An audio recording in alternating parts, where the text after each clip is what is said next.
Assalamualaikum warahmatullahi wabarakatuh. Perkenalkan, nama saya Vanisha Amalia dengan NIM 112111693, kelas K321 MNR dengan mata kuliah Metodologi Penelitian dan dosen pengampun Bapak Randi Napitupulu SHMH.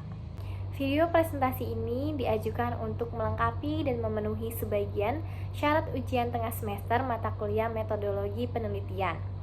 Di sini materi yang saya presentasikan berjudul Perlindungan Hukum Terhadap Pekerjaan yang Diberhentikan Akibat Kecelakaan Kerja. Langsung saja, latar belakangnya negara Indonesia memiliki pertumbuhan penduduk yang tergolong tinggi. Akibat dari penduduk yang tinggi mengakibatkan jumlah angkatan kerja setiap tahunnya semakin meningkat, sedangkan kesempatan kerja tidak sebanding dengan laju pertumbuhannya. Hal ini mengakibatkan adanya kesenjangan antara besarnya jumlah penduduk yang membutuhkan kerja dengan lowongan kerja yang tersedia. Jika lowongan kerja yang tersedia banyak, maka akan mewujudkan masyarakat adil dan makmur adalah salah satu tujuan Indonesia merdeka. Oleh karena itu, negara mempunyai kewajiban untuk menciptakan kesejahteraan bagi rakyatnya secara adil. Salah satu instrumen perwujudan keadilan yang kesejahteraan itu adalah hukum. Melalui hukum, negara berupa pengaturan hubungan antara orang perorangan atau antara orang dengan badan hukum. Pengaturan ini dimaksudkan supaya jangan ada penzaliman dari pihak yang lebih kuat kepada pihak yang lemah, sehingga tercipta keadilan dan ketentraman di tengah-tengah masyarakat. Masyarakat yang esensinya merupakan manusia membutuhkan sandang, pangan, dan papan untuk melanjutkan hidupnya. Yang perlu ditekankan ialah untuk mencapai itu, manusia haruslah bekerja agar keinginannya dapat terwujud. Dengan bekerja, manusia tidaknya dapat mendapatkan upah atau uang sehingga ia dapat memenuhi kebutuhannya. Agar terpenuhi kebutuhan, seorang pasti akan bekerja. Orang yang bekerja lazimnya disebut dengan pekerja. Pekerja pada umumnya bekerja pada pengusaha. Pengusaha adalah orang atau badan hukum yang memiliki usaha.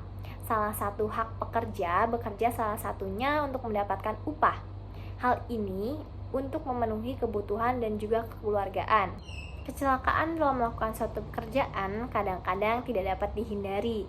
Kecelakaan kerja terjadi karena sikap dari perusahaan yang sama sekali tidak melakukan tindakan yang maksimal dan memperhatikan dan merawat mesin atau tidak melakukan penyuluhan mengenai proses produksi.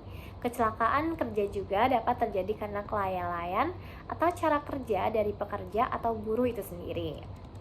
Peran ketenagakerjaan dalam suatu perusahaan sangatlah penting karena sebagai pelaku dan tujuan pembangunan, demikian pula pentingnya keberadaan suatu perusahaan terhadap pekerja untuk memenuhi kebutuhan sehari-hari ataupun kesejahteraan mereka.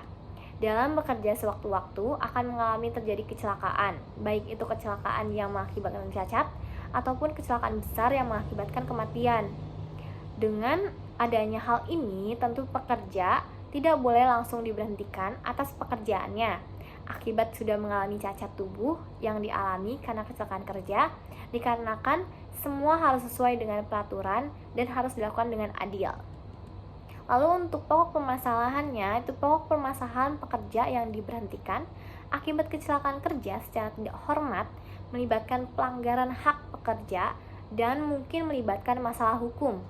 Pekerja memiliki hak untuk melindungi dan kompensasi setelah mengalami kecelakaan kerja, dan pemutusan hubungan kerja yang tidak adil dapat menimbulkan konsekuensi hukum bagi perusahaan. Langkah-langkah hukum dan perlindungan pekerja dapat diambil menangani situasi tersebut.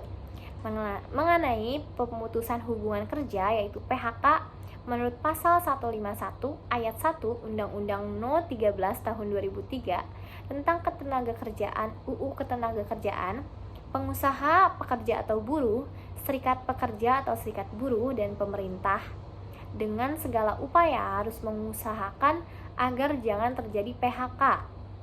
Jika segala upaya telah dilakukan tetapi PHK tidak dapat dihindari, maka maksud dari PHK wajib dirundingkan oleh pengusaha dari serikat pekerja atau serikat buruh. atau dengan pekerjaan atau buruh apabila pekerja atau buruh yang bersangkutan tidak menjadi anggota serikat pekerja atau serikat buruh. Pasal 151 ayat 2 UU Ketenagakerjaan.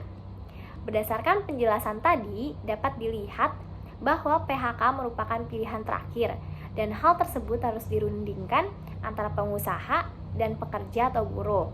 Dalam melakukan PHK terhadap pekerja, pengusaha harus mengetahui bahwa ada beberapa hal yang tidak boleh dijadikan alasan dilakukannya PHK, yaitu pasal 153 ayat 1 UU Ketenagakerjaan, yang isinya 1. Pekerja atau buruh berhalangan masuk kerja karena sakit menurut keterangan dokter selama waktu tidak melampaui 12 bulan secara terus-menerus. Lalu yang kedua, pekerja atau buruh berhalangan menjalankan pekerjaannya karena memenuhi kewajiban terhadap negara sesuai dengan ketentuan peraturan perundang-undangan yang berlaku.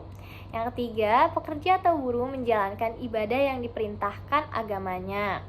Yang keempat, pekerja atau buruh menikah. Yang kelima, pekerja atau buruh perempuan hamil, melahirkan, gugur kandungan, atau menyusui bayinya. Yang keenam, pekerja atau buruh mempunyai pertalian darah dan atau ikatan perkawinan dengan pekerja atau buruh lainnya di dalam satu perusahaan, kecuali telah diatur dalam perjanjian kerja, peraturan perusahaan, atau perjanjian kerja bersama. Lalu yang ketujuh, pekerja atau buruh menjadi anggota dan atau pengurus serikat pekerja atau serikat buruh. Pekerja atau buruh melakukan kegiatan serikat pekerja atau serikat buruh di luar jam kerja atau di dalam jam kerja atas kesepakatan pengusaha atau berdasarkan ketentuan yang diatur dalam perjanjian kerja, peraturan perusahaan, atau perjanjian kerja bersama. Yang kedelapan, pekerja atau buruh mengadukan pengusaha kepada yang berwajib mengenai perbuatan pengusaha yang melakukan tindak pidana kejahatan. Yang kesembilan, karena perbedaan paham, agama, aliran politik, suku, warna kulit, golongan, jenis kelamin, kondisi fisik, atau perkawinan. Lalu yang ke-10, pekerja atau buruh dalam keadaan cacat tetap, sakit akibat kecelakaan kerja, atau sakit karena hubungan kerja, yang menurut surat keterangan dokter yang jangka waktu penyembuhannya belum dapat dipastikan. Melihat pada ketentuan dalam pasal 153 ayat 1 UU Ketenagakerjaan, ini berarti pengusaha tidak dapat mem-PHK pekerja karena cacat tetap akibat kecelakaan kerja. Akibat dalam kasus ini, cacat tersebut tidak menghalangi pekerja untuk bekerja seperti biasa.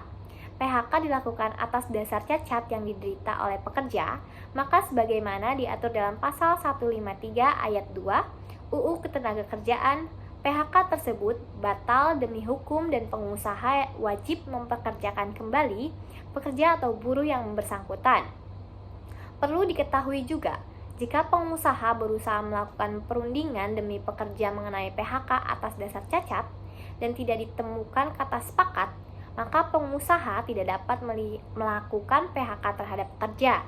Jika tidak tercapai kesepakatan antara pengusaha dan pekerja, pengusaha yang dapat mem-PHK pekerja atau buruh setelah memperoleh penetapan dari Lembaga Penyelesaian Perselisihan Hubungan Industri Pasal 151 ayat 3 UU Ketenagakerjaan. Sekian video presentasi dari saya, kurang lebihnya mohon dimaafkan.